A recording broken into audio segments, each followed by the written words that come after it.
Dear students, विगत digital classes के अंदर हमने इमाइल दुर्खिम महोदय के विभिन्न सिद्धांतों के बारे में चर्चाएं की। उनमें से प्रमुख है सामाजिक तथ्य, आपका जीवन चरित्र और दुर्खिम के द्वारा बताए गए विभिन्न प्रकार के समाजों के बारे में, यांत्रिक एवं स्वाभाविक समाज के बारे में हम लोगों ने बात करी।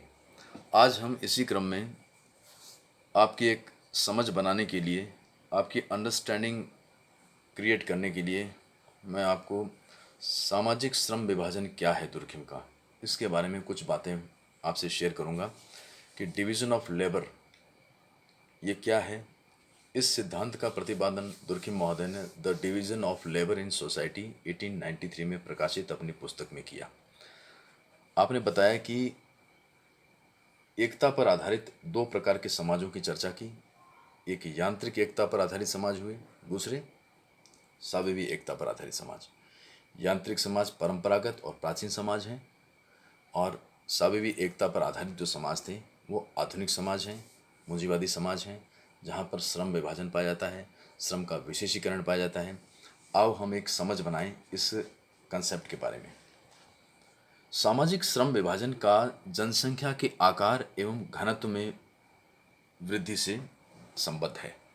मतलब जब जब पॉपुलेशन की डेंसिटी बढ़ेगी, पॉपुलेशन की साइज बढ़ेगी, जनसंख्या का आकार बढ़ेगा, अधिक लोग होंगे, तब सामाजिक श्रम विभाजन पाया जाएगा। प्राचीन समय में जनसंख्या कम थी, सामाजिक एवं आर्थिक कार्य बहुत सीमित थे। प्रत्येक व्यक्ति प्रायः सभी प्रकार के सामाजिक और आर्थिक कार्यों को कर सकता था।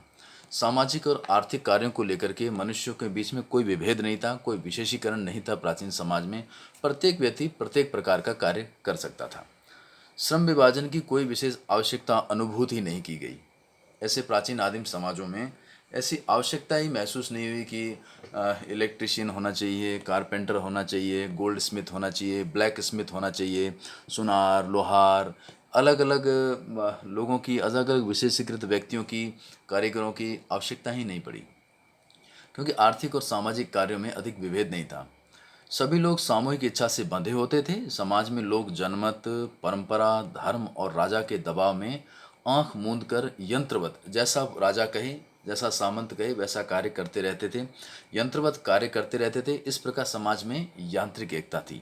मतलब मशीन की भांति व्यक्ति राजा के दिए हुए आदेशों की अनुपालना में संचालित होते थे। वो ऐसे समाज थे। जैसे जैसे सभ्यता का विकास हुआ, जनसंख्या में वृद्धि हुई, वस्तुओं की मांगें बढ़ी और आवश्यकताओं में विविधताओं का विस्तार हुआ। आज हम लोग देखते हैं कि हमारी जो आवश्यकताएं, आज जो आधुनिक समाज है, इस औद्योगिक आधुनिक समाज के अंदर हमारी आवश्यकताएं बहुत ज़्यादा बढ़ गई हैं। हम लोगों को प्रत्येक कार्य के लिए एक विशेषीकृत व्यक्ति की आवश्यकता रहती है। घर में फ्रिज खराब हो जाए, ओवन खराब हो जाए, तो सीधा हम कॉल सेंटर में फ़ोन करते हैं और ओवन सही करने वाला जो स्पेशलिस्ट है, जो मैकेनिक है, वो आएगा। रेफ्रिजरेटर के लिए उससे संबंधित रिसोर्स पर्सन व्यक्ति आएगा, रिसोर्स पर्सन आएगा। और अपना कंप्यूटर, लैपटॉप ख़राब होने पर उनसे संबंधित व्यक्ति आएगा। अगर हमें कोई फर्नीचर का कार्य कराना है तो कारपेंटर आएगा। बिजली से संबंधित कार्य करना है तो उसमें जिसने महारत हासिल कर रखी है, ऐसा मिस्त्री जो बिल्कुल इलेक्ट्रिसिटी पे ही काम करता है, वो इलेक्ट्रिशियन आएगा।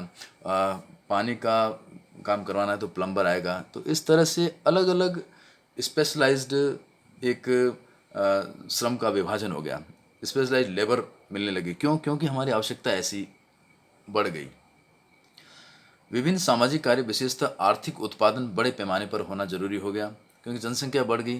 तो कॉस्मेटिक्स के आइटम्स हैं, जितने भी अपने ये गैजेट्स हैं, इलेक्ट्रॉनिक इलेक्ट्रिक आइटम्स हैं, फर्नीचर्स हैं, तमाम तरह की सुविधाएं बढ़ गई, लोगों की डिमांड बढ़ गई। इसके परिणाम स्वरूप श्रम विभाजन की प्रणाली को लागू करना स्वभावतः अनिवार्य हो गया। श्रम विभाजन ने यांत्रिक एकता को स्वाभाविक एकता में परिवर्तित कर दिया। अधिकाधिक श्रम विभाजन होने के कारण प्रत्येक व्यक्ति को एक विशेष प्रकार का कार्य करना होता है, परंतु सामाजिक प्राणी होने के कारण उसे अन्य आवश्यकताओं की पूर्ति हेतु अन्य व्यक्तियों पर निर्भर रहना पड़ता है, जो अलग अलग विशिष्ट कार्यों को करते हैं, उनमें संलग्न रहते हैं। अतः श्रम विभाजन ने आधुनिक समाज में स्वाभाविक एकता व संगठन को स्थापित किया है। कहने का मतलब ये है कि श्रम विभाजन जो है वो स्वाभाविक समाज की देन है और इसने लोगों को एक दूसरे के ऊपर डिपेंडेंसी भी बहुत बढ़ा दी है। लोग एक दूसरे पर बहुत ज़्यादा आश्रित भी हो गए हैं, क्योंकि एक व्यक्ति एक कार्य में महारत उसको हासिल हो सकती है, लेकिन अन्य कार्यों के लिए, अन्य सुविधाओं के लिए, अन्य आवश्यकताओं के लिए उसे अन्य विशेषीकृत व्यक्तियों की निहायत आवश्यकता रहती है। अब बात करें सामाजिक परिणाम क्या हुए इनके। श्रम विभाजन के सामाजिक परिणामों के बारे में चर्चा कर लेते हैं। श्रम विभाजन के फलस्वरूप, हालांकि दुर्खी महोदय कहते हैं कि श्रम विभाजन के कारण जो ये स्वाभिवी समाज है, इस स्वाभिवी समाज के अंदर जो ऑर्गेनिक सॉलिडरिटी बेस्ड सोसाइटी है, इसके अंदर लोगों के बीच में प्रगाढ़ताएं, लोगों के बीच में इंटरडिपेंडेंसी, आश्रितता बहुत ज़्यादा बढ़ी है। इससे समाज सुदृढ़ हुआ है, विकसित हुआ है। पहला पॉइंट बात करें हम सामाजिक परिणामों की श्रम विभाजन के, तो श्रम विभाजन के फलस्वरूप समाज में स्वाभाविक एकता व सामाजिक संगठन पनपा है, बड़ा है, इसमें निरंतर वृद्धि हुई है। श्रम का दूसरा पॉइंट, श्रम का विशेषीकरण हुआ, जिसमें एक कार्य में संलग्न व्यक्ति को उत्तरोत्तर ज्ञान और विशेषता प्राप्त होती गई। आज कोई व्यक्ति है, एक ही विषय को पढ़ता है, मान लो समाजशास्त्र विषय को पढ़ रहा है, वो आज से 10-15 साल से 20 साल से एक ही विषय को पढ़ता जा रहा है, तो उस विषय में वो विशेषज्ञता हासिल कर लेगा, महारत हासिल कर लेगा, तो अन्य व्यक्ति ऐसा नहीं कर पाएंगे। दूसरा व्यक्ति हो सकता है वो वनस्पति विज्ञान पढ़ रहा हो बहुत समय से, तो उसके अंदर वो एक्सपर्ट है। इस तरह से कोई सुनार का काम कर रहा है, तो वो गोल्ड स्मिथ अपने क्षेत्र में बहुत ही अग्रणी रहेगा, वो पायनियर है अपने क्षेत्र में, क्योंकि वो लगातार वही कार्य कर रहा है, वही विशेषीकृत कार्य में लगा हुआ है, विशिष्ट कार्य में लगा हुआ है। तीसरी विशेषता इसकी व्यक्तिवादी भावनाओं को पनपाया है। श्रम विभाजन और विशेषीकरण के फलस्वरूप व्यक्तिगत भिन्नताएं बढ़ी हैं। व्यक्तियों के अलग कार्य, अनुभव तथा व्यक्तित्व होते हैं। अलग अलग तरह के कार्य, लोग जब अलग अलग कार्यों में लगे रहते हैं, अलग अलग विशेषीकरण हो गया, विशिष्टीकृत कार्य करते हैं, तो उनके व्यक्तित्व भी अलग अलग हो गए। व्यक्तिगत गुण एवं व्यक्तिगत स्वतंत्रता का महत्व बढ़ गया। समाज को अनेक स्वार्थ समूहों एवं व्यावसायिक समूहों में बांट दिया गया। अलग अलग तरह की इंडस्ट्रीज, फैक्ट्रीज, अलग अलग तरह के बिजनेस ग्रुप्स बन गए, अलग अलग तरह के काम होने लग गए, और लोगों की जैसे जैसे डिमांड बढ़ी, वैसे वैसे विशिष्टीकृत कार्यों में विस्तार होता गया। श्रम विभाजन एक गतिशील धारणा है, मतलब ये स्थायी नहीं है, स्टैटिक नहीं है, इसमें चेंजेस होते रहते हैं। श्रम विभाजन से विशेषीकरण हुआ, फिर नए आविष्कार होते रहते हैं, और इस तरह से राष्ट्र प्रगति करता है। मतलब श्रम विभाजन एक चलायमान प्रक्रिया है, धारणा है, कंसेप्ट है। श्रम विभाजन के कारण लोग अलग अलग तरह के कार्यों में संलग्न रहते हैं, विशिष्टता प्राप्त कर रहे हैं, स्पेशलाइज्ड हो जाते हैं, उनकी मार्केट में डिमांड बहुत बढ़ती है। फिर जो व्यक्ति एक ही क्षेत्र में लगा हुआ है, विशिष्ट क्षेत्र में लगा हुआ है, उस क्षेत्र में उससे संबंधित अनेक तरह के दूसरे आविष्कार करता है, तो इससे नवीन आविष्कारों को आविष्कार करने का मौका मिलता है। और जब नवीन आविष्कार किसी राष्ट्र में, किसी देश में होते हैं, तो वो राष्ट्र विकास की पंक्ति में अग्रणी होता है, और उसमें उसका विकास बहुत ही तीव्र गति से होता है, उसकी ज़्यादा प्रगति होती है। अंत में हम बात करेंगे इसकी एक और परिणाम की, श्रम विभाजन के परिणाम की। समाज के विभिन्न सदस्यों और समूहों में एक दूसरे पर निर्भरता बढ़ गई है। मतलब समाज के व्यक्तियों के मध्य अंतर्निर्भरता बहुत बढ़ गई है। प्रत्येक व्यक्ति इसमें विशिष्टीकृत है।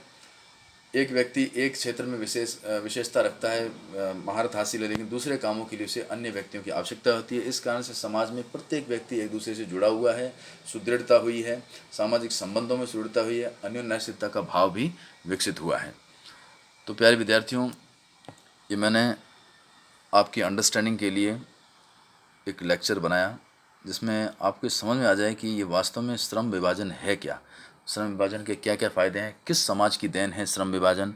आधुनिक औद्योगिक समाज पूंजीवादी या कहीं पूंजीवादी समाजों की देन है, जिसे हम स्वाभिवी समाज, दुर्खिम ने जिसे स्वाभिवी समाज का है, उसकी देन है श्रम विभाजन। और श्रम विभाजन से समाज के अंदर प्रगति, एकता, सुदृढ़ता और अन्योन्याश्रितता का भाव विकसित होता है। That's all for today E lecture. Happy Navratra to all my dear students.